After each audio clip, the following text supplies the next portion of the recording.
Setelah sejumlah tokoh ditetapkan sebagai tersangka, kini giliran partai politik yang menjadi sasaran selanjutnya. Kali ini publik dihebohkan dengan pernyataan pelaporan dan analisis transaksi keuangan atau PPATK yang menyebut ada partai politik menerima aliran dana umat dari Yayasan Aksi Cepat Tanggap. Penyidik Direktorat Tindak Pidana Ekonomi Khusus atau Ditipideksus Bareskrim Polri tengah menyelidiki dugaan aliran dana Yayasan Aksi Cepat Tanggap atau ACT dari dan ke partai politik. Kasubdit 4 Ditipideksus Polri Kombes Andri Sudarmaji menyebut pihaknya masih mendalami dugaan tersebut. Masih pendalaman, kata Andri dalam keterangannya, Kamis tanggal 28 Juli 2022. Dan hingga kini penyidik masih melakukan pendalaman terhadap seluruh aliran dana hasil kejahatan para tersangka kasus tersebut. Di sisi lain, Kepala PPATK Ivan Yustiavandana pernah menyatakan pihaknya telah menyusuri aliran dana Yayasan Aksi Cepat Tanggap. Dan hasilnya ada dugaan dana ACT yang disalurkan ke salah satu partai politik, yaitu dana disalurkan dari partai politik ke masyarakat. Ada yang langsung disumbangkan, ada yang menyumbangkan melalui pihak ketiga, ungkap Ivan.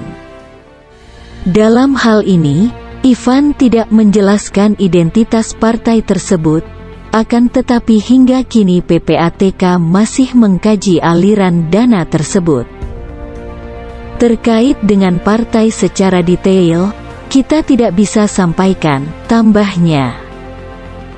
Dan PPATK telah mengungkap terjadinya perputaran dana sekitar 1 triliun rupiah setiap tahun dari ACT. Ditemukan juga dana masuk ke perusahaan yang dimiliki salah satu pendiri ACT. Jadi dana masuk dan keluar per tahun itu perputarannya sekitar 1 triliun rupiah.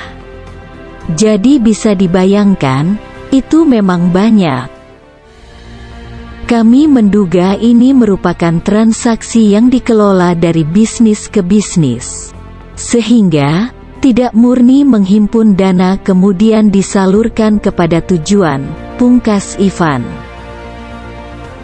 Selain pihak kepolisian dan PPATK, juru bicara Partai Amanat Nasional Dimas Prakoso Akbar juga mendukung dugaan aliran dana ACT ke partai politik hingga organisasi terlarang itu diusut.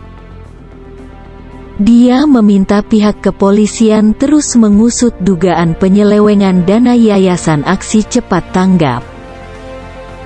Dimas mengatakan pengusutan ini perlu dilakukan oleh aparat penegak hukum agar segala bentuk bantuan bisa dikelola secara tepat guna dan tepat sasaran ke depannya.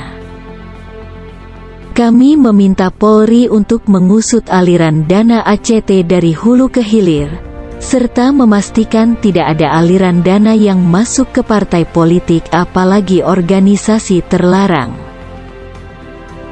Kita harus memiliki keterbukaan terkait pengelolaan dana publik, kata Dimas dalam keterangan tertulis pada Kamis 28 Juli 2022. Ini semua dilakukan agar kedepannya segala bentuk bantuan bisa tepat kelola, tepat guna, dan tepat sasaran, tanpa penyelewengan, sambungnya. Ini harus dijadikan momentum untuk mengevaluasi agar transparan dan dapat diawasi oleh masyarakat. Ini adalah amanat yang harus disalurkan sesuai dengan niat awal para donatur. Pengelolaan uangnya juga harus dilakukan sesuai aturan, tidak boleh asal main tarik sekian persen. Jangan sampai lembaga filantropi mendapat stigma memanfaatkan rasa iba dan kesedihan masyarakat untuk mencari keuntungan, pungkas Dimas. Lalu, partai manakah yang terlibat kasus ACT tersebut? Kita tunggu perkembangan kasusnya dari pihak kepolisian.